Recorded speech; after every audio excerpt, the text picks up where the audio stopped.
Dr. Fader, thank you so much for speaking with us about the future of loyalty.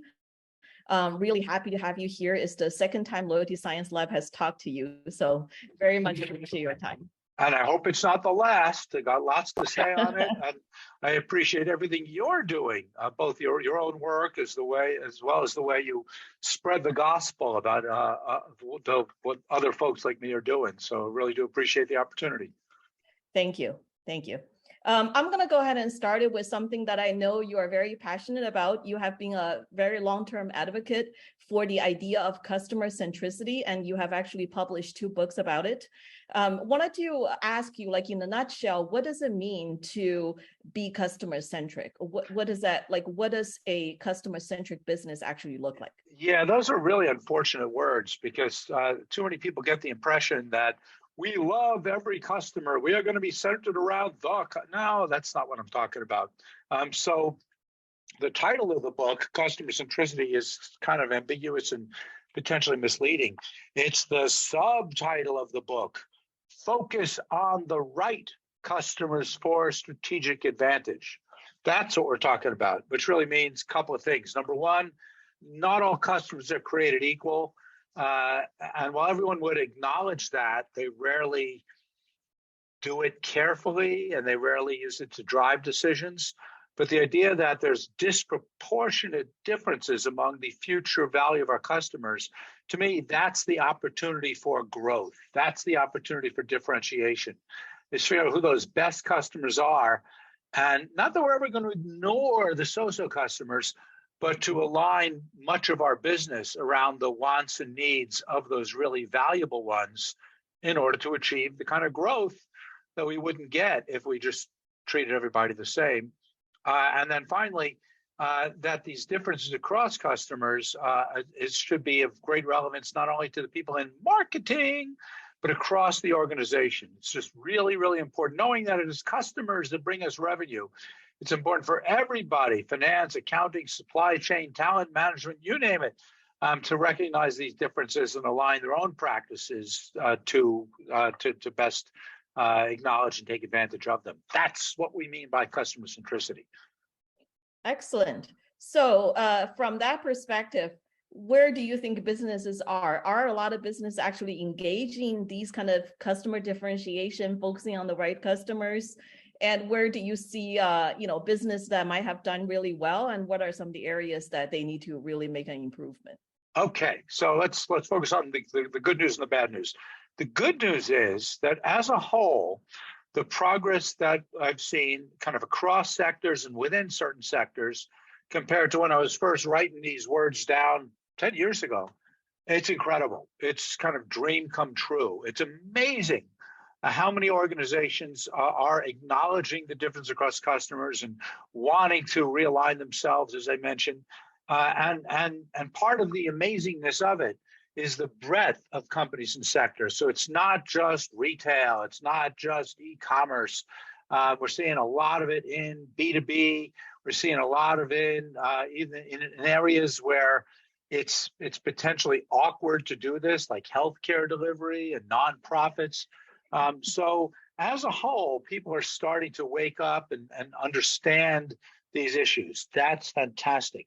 And certain companies, certain sectors really are zooming ahead, while others might be saying the right things, but they're not really taking action on them, or at least not to the full extent just yet. So there's still a lot of work to do, but given the progress that we've seen, I'm actually really optimistic, because I recognize that these changes aren't things that you can or even should do in a moment's notice. It's not just a matter of hanging a banner on the corporate lunchroom wall and say, okay, we're customer centric now, change everything you're doing. It's really more of a generational change. And I think within the next generation, we're going to not only continue to see progress, but we're going to look back, let's say in, 2032, and say, wow, I can't believe where we were 20 years ago. So, I'm in it for the long run. That's the whole nature of customer centricity. And I think we're going to continue to see really good progress. That's wonderful. And for those people who are not yet believers, what would you say to convince them that that's the right direction to go? Like, why do they need to become a customer-centric business? What are the benefits? It's a great question. So part of it is upside and part of it is avoiding downside. So let's talk about both. Let's actually start with the latter, which is for most companies, it's all been about product. It's all about either focusing on kind of R&D type issues. How do we take our product expertise and leverage it? What new features and functions should we add? What new customer segment should we bring our product expertise to? So a lot of it is that kind of product focus. And then other companies, it's all about scale, where our product, it's good, but can we bring it out there faster, broader, cheaper?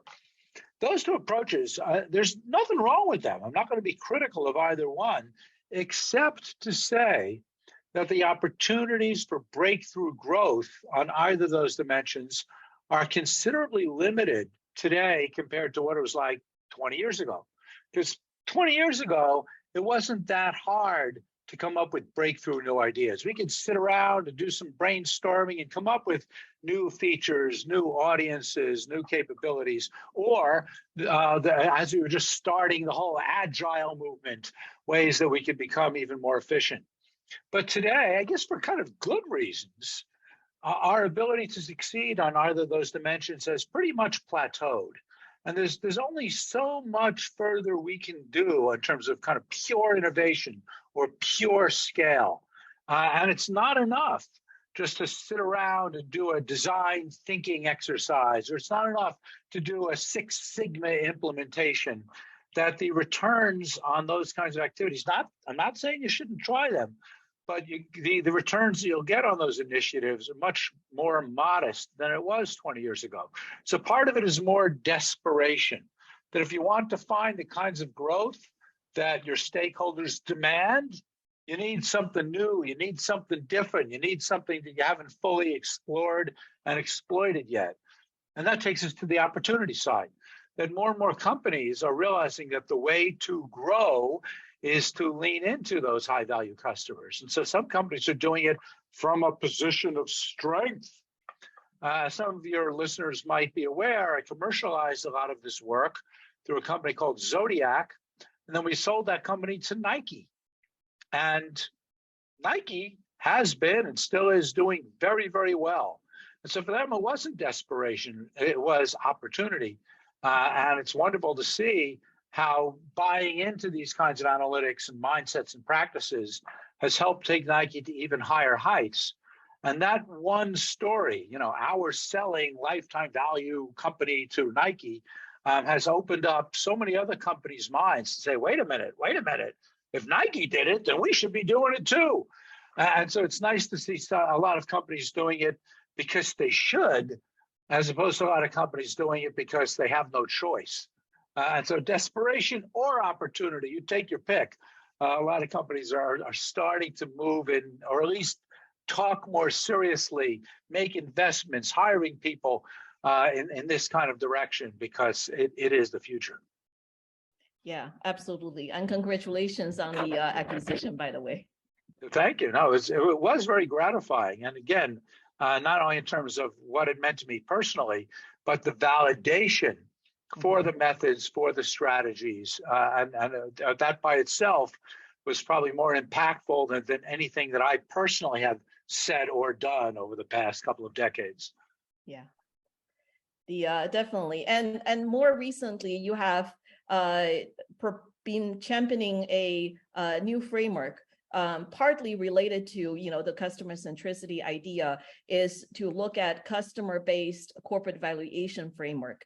And this is, seems to be more quantifying this whole idea of customer centricity and differentiating customers and so forth. Can you tell us a little bit more about what that framework looks like? Sure. So it's very closely related to customer centricity. In fact, from just a pure math standpoint, the models that we're developing are pretty much the same models that we developed back in the Zodiac days. It's just that the area of application and the way we talk about them is quite different. In fact, I'll give you a specific story. When we were running Zodiac, bringing lifetime value to life at full commercial scale, working with lots of retailers and travel and hospitality and gaming and telecommunications, lots of firms, to help them more on the marketing side, to help them see the value, see those high value customers, acquire more like them. It was very much a marketing tech kind of play. But one of our clients was a private equity firm out of LA called Provenance. And they said, we don't need your interactive dashboard. We're not interested in any of that tactical stuff. We're just thinking about buying some, digitally native women's cosmetics company. And we want to know, what is it actually worth? And their point, and kind of our point, was that if we want to forecast revenue, well, where's revenue coming from? Customers. So we can project how many customers you're going to acquire and how long they're going to stay and how often they're going to buy and how much they're going to spend, that we can do a better job of predicting revenue over a longer time frame, more accurately, and greater diagnostic understanding. So again, if we put aside all of the marketing tactical use cases that arise from it and say all we're doing is forecasting revenue or free cash flow, and we do it really, really, really well, and hand that off to the folks in finance, boom. That's what the new company is doing. Theta, customer-based corporate valuation. And it's been amazing. It's amazing as something on its own. It's just super fascinating to have these conversations with finance people, the kind of people who are very dismissive of those marketing courses that they took when they got their MBAs, all of a sudden say, wait a minute, that stuff matters. So that's fantastic. But secondly, it really does, as you said, it brings some teeth, it brings some quantification to the customer centricity stuff, which is something I've always believed in, that we shouldn't be doing this kind of customer centricity pivot unless we're held accountable, unless we can quantify its impact. And so it really lets us do that in a big way, to make the CFO a genuine partner of the customer centricity initiatives. And again, to build opportunities for them to work with the CMO and the CEO and just all the C-level people to have much better alignment. So customer-based corporate valuation, whether it's an end unto itself, again, we're doing it really, really well, or if it's a means to an end, customer centricity, either way, it's been just a fantastic new step. And I can't give enough credit to my co-founder, my former PhD student, my frequent co-author, Dan McCarthy, because this was really the basis of his dissertation work and the things that he did to quantify it and to put the right words around it and so on, far more eloquently and persuasively than I ever could, has really been a game changer. And again, I'm just really enjoying to see where that's going to continue to take us. That's great. And so based on that, my understanding is that customer-based valuation framework can be used for both subscription-based businesses or contractual type of relationships as well as non-contractual, correct? How does that apply differently, or is kind of same underlying principle, just mathematically maybe in different ways? I mean, it's pretty much that. It's just doing slightly different math given the slightly different nature of the customer relationships. In fact, I'm going to go a little bit further on that, because now that we've had the opportunity, the luxury of looking at the business models of so many different companies and quantifying them, we actually have 5 different models, 5 different business models, 5 different statistical models. So one of them would be the pure contractual. If you're a company like Slack or Netflix, where you sell pretty much one thing, and you hope that people buy it and stay with it. So that's kind of the simplest model of all, straight contractual. And then the other one you mentioned would be the straight non-contractual. That would be the model that would apply to a retailer or travel or hospitality and a lot of firms like that. But then there's others. There's some kind of extended or hybrid possibilities. There'll be the multi-service contractual. Like what if you're a telco or a retail bank, where people are adding and dropping different subscription services over time. We're looking at the bundle that you're assembling and constantly changing. A little bit more complicated. You can't just use the straight contractual model for that one, but we got it. We did the math. Or another one would be the multi-level non-contractual. What if you're a gaming company and we're analyzing how often you play the game and how often you make a micropayment in the game when you're playing it. So there could be multiple types of non-contractual behavior going on.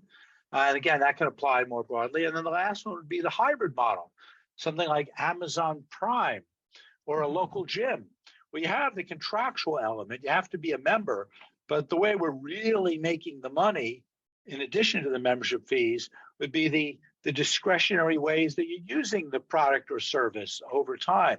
How often are you buying? What are you buying? Costco would be another example of that. So we actually have 5 different models, again, each of which we've built out. And it's just really fun to sit around with a company and try to take its business and fit it into one of those 5 buckets. Now, admittedly, there's more than 5. And admittedly, sometimes there are other shades of gray and other kinds of bells and whistles we need to add. But it's really good to get companies to think, instead of saying, well, our business is different, to say, actually, you know what? There's actually a lot of commonalities across your businesses. Doesn't even matter if it's B2B or B2C. Doesn't matter if it's a product or service. Doesn't matter if it's big and complicated or small and simple. Doesn't matter if it's in the US or China. Let's focus on the commonalities instead of the differences. And that's going to help us, again, quantify, get more accountability, get more comparability. And that's a mission where we're still on, still a lot of work to do, but good progress to date. That's excellent. So you talk about a quantification. I'm assuming that would require data and analytics to support it. What kind of data analytics requirement would go into, let's say a business wants to implement a framework like that? What kind of data analytic capabilities do they need to have? What kind of data they need to collect?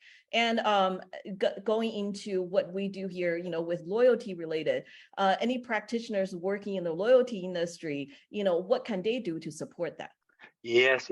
So first of all, in terms of data, transaction logs, billing records. If you could just give me who did what, when, and for how much, I'm a happy camper. But I recognize, first of all, that sometimes that's not a complete picture of the customer base.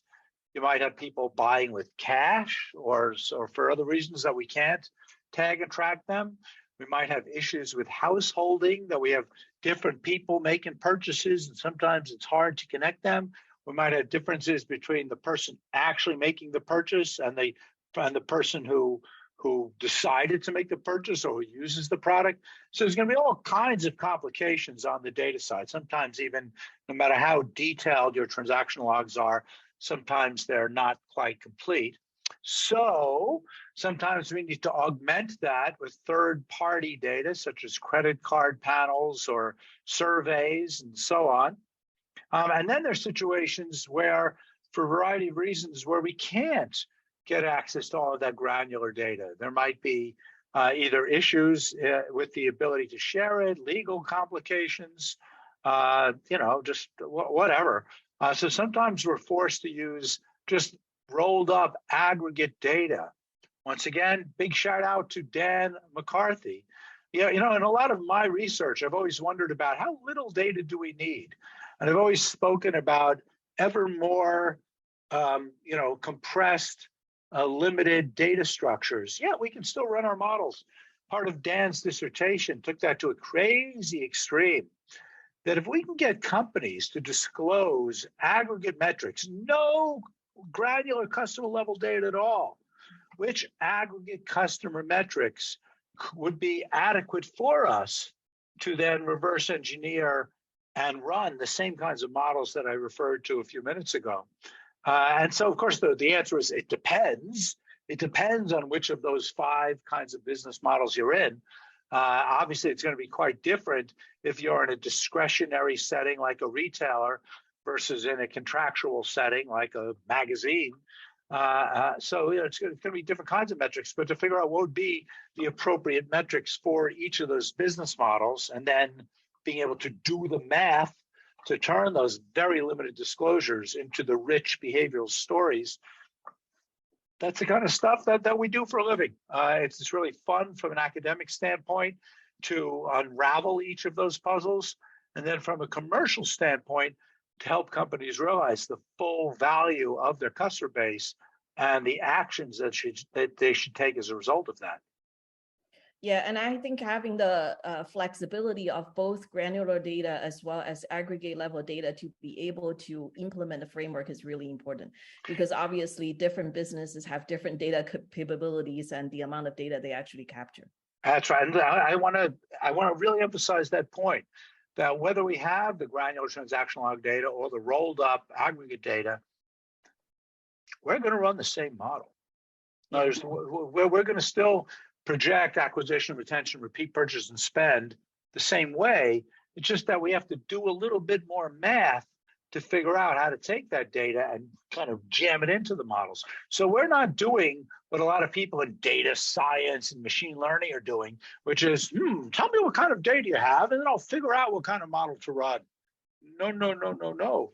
For us, it's tell me what kind of business you have, and we'll tell you what kind of data or we'd want, or you tell us what data you might have, and we'll tell you whether that's enough for us to run our models.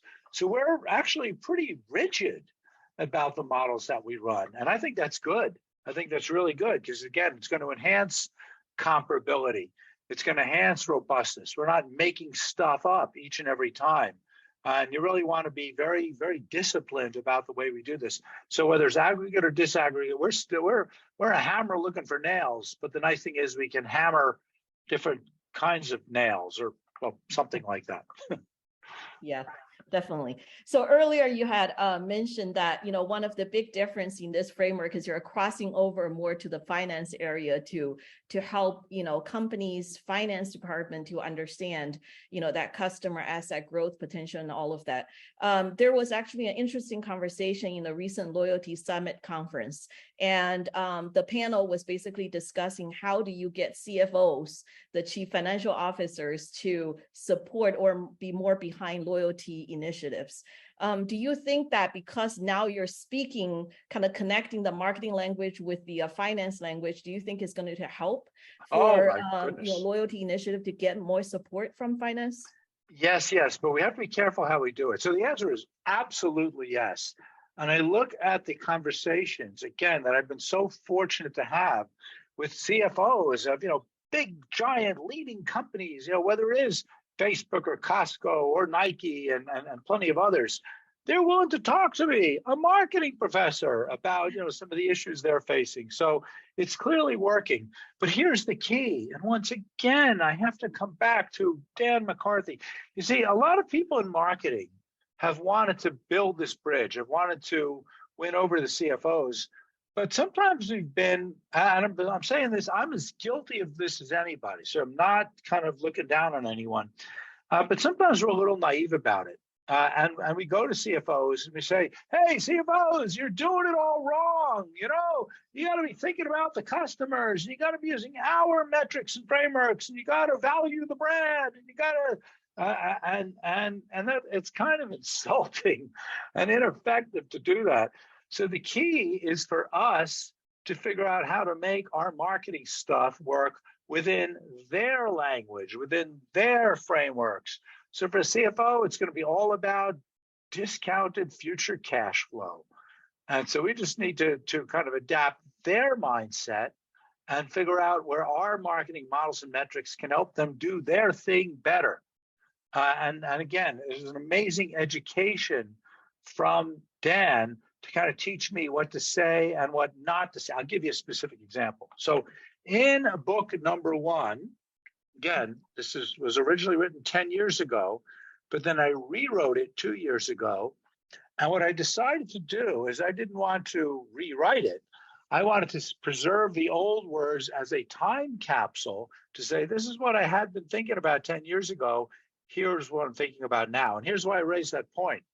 Because in this book, in the original version of the book, I had a whole chapter on customer equity, something that marketing people love to talk about. If we can add up the future value of all of our customers, we should put that on the balance sheet. Customer equity. It sounds so nice. Even has this nice rhyming scheme to it. Customer equity. It's beautiful words. Problem is, no finance person on the planet buys into it, Because again, we as naive marketers will talk about equity, but we don't really know what that word means. And you can't really talk about equity unless you also talk about, say, the capital structure behind it. And so Dan McCarthy kept, at first he was very polite and he would say, you want to rethink that. And then he started getting a little stronger about it and said, stop saying that. So in the revised version of the book, you'll notice there's a little asterisk next to customer equity. And then there's a whole paragraph at the bottom saying, I don't really believe this anymore, but I'm keeping it in there just to let people know what I was thinking. So basically, we as marketers need to change our narrative. We need to change our words, our numbers, and everything to not just to meet the CFO halfway, no, to meet the CFO all the way on their terms. And that's not overly burdensome. It's just that we have to do a little bit more homework. We just have to think a little bit more carefully. We just have to understand where they're coming from to make our models and metrics fit into their day-to-day work stream. And again, we've had some pretty good luck with that. But it is, there is a bit more of a burden on us to adapt to them than the other way around. And I think that's fair game. Absolutely. So from this perspective, if we were to think more broadly, one of the potential consequences of implementing a customer-based valuation framework is more accountability, I think, on the customer management component of the business. And what do you think this implies in terms of what business should be doing, and how does that accountability change the way companies should manage their customers, should be managing their customer loyalty, and just in generally speaking, what do they need to do now to kind of prepare for that future where we will have these customer-centric business, we will implement these valuation framework? Okay, so first, you already referred to our previous conversation. And if your listeners haven't heard that interview, first go back and listen to that interview, because I really enjoyed that one myself. And we spent a lot of time talking about the loyalty program. Yeah. And if you think about it, on one hand, the loyalty program is a wonderful opportunity for that kind of accountability, to basically say, what's the incremental financial value that the loyalty program has brought us? How much has it elevated the lifetime value of folks who are members? Or what's the value of new customers who have joined as a result of the loyalty program? And let's evaluate the loyalty program on the basis of that kind of incrementality. And let's understand where the loyalty program adds a lot of value and where it might not, and where it actually might end up costing us more than the value it brings in. Again, we spoke a lot about that, and I think it's a perfect example of something where a lot of marketing executives are saying, loyalty program, loyalty program, loyalty program. It's the panacea for everything that ails the company. And that's just not right. And if we could think much more carefully about where it adds value and where it doesn't, and be held accountable for it, and be really open and honest about, again, the great parts of it and the limiting aspects. That's what we should be doing, not just with the loyalty program, but with everything that we're doing, with premium services that we're contemplating, with strategic account management, with customer service, customer experience, every one of the big, broad, strategic, programmatic things that the marketing organization would be pushing for, or at least helping to implement. We should always be looking at through this lens of how much financial value does it genuinely add. And we don't want to hide behind any smoke screens. We don't want to say, oh, it's so valuable, but it's so intangible. That's not the way to win people over. This is part of the problem with valuing brands. That no way am I saying that brands don't have value, but our ability to measure them in any kind of precise way that a CFO will really believe, forget about it. You can't do it. And so I'm not saying you should spend less on the brand, but we should just be honest about our ability to perform valuations on it. But all of the loyalty related stuff, we can do it and we should do it. And we should be proud of it. And I think we would just be better off, even if it means limiting the scope of the loyalty program. That's great, that's fine, as long as we can demonstrate the ROI on it. I'd rather have big positive ROI that we can point to and be proud of, rather than having a bigger program, but just saying, trust me, trust me. No, we want to let the data and the models develop the trust. So basically, a big part of it would be demonstrating impact, right? So, how your program is doing and so forth, the impact of your actions. That's right. And doing so in a way that the folks in the CFO's office will absolutely buy into. We don't want to make up new metrics. We don't want to make up new, like I think about all these companies who are making up all kinds of artificial adjusted EBITDA metrics and things like that. No, we want to play it straight, accountably, rigorously, and be able to look our finance partners in the eye and say, we're doing this on your terms. We can do that. Yeah, absolutely. So I know that you have a book actually coming up related to this customer valuation framework and customer centricity idea. So can you tell us when it's going to be available? What is going to be in it? I sure can. The customer base audit.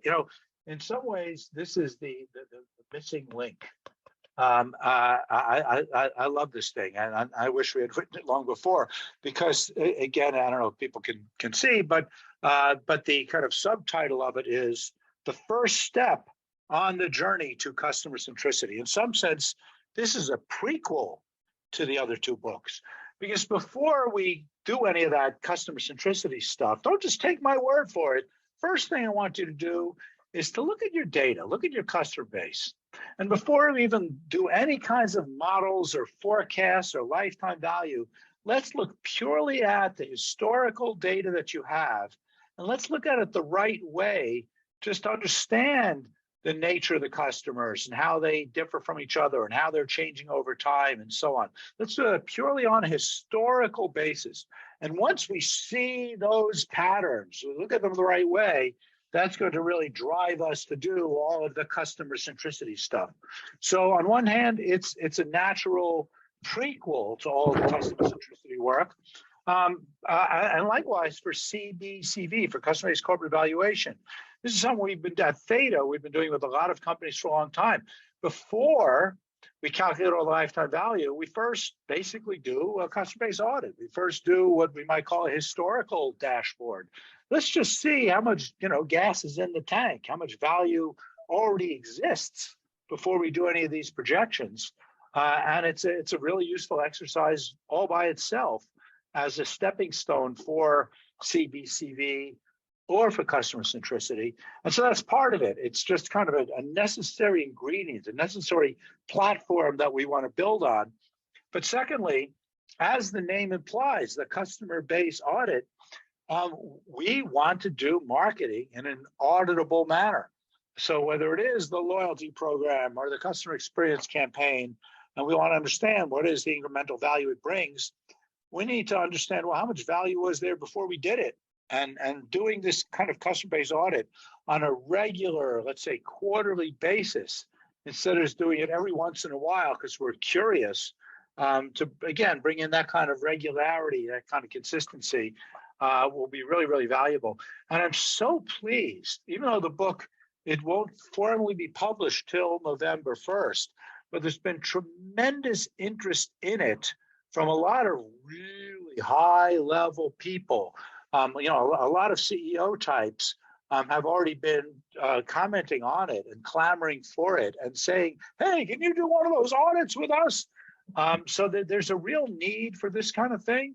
And I think on one hand, some of the ideas are actually kind of obvious, kind of well established, but just pulling them together, bringing some frameworks around them, and again, giving people a way to talk about this stuff instead of making it more ad hoc, I think will bring great value. And I hope in some ways it helps just tie together all of this other stuff that I've been doing, that we've been talking about. Very excited for it. So basically, it's a systematic way to really take stock of where you are and keep track of where you are. That's right.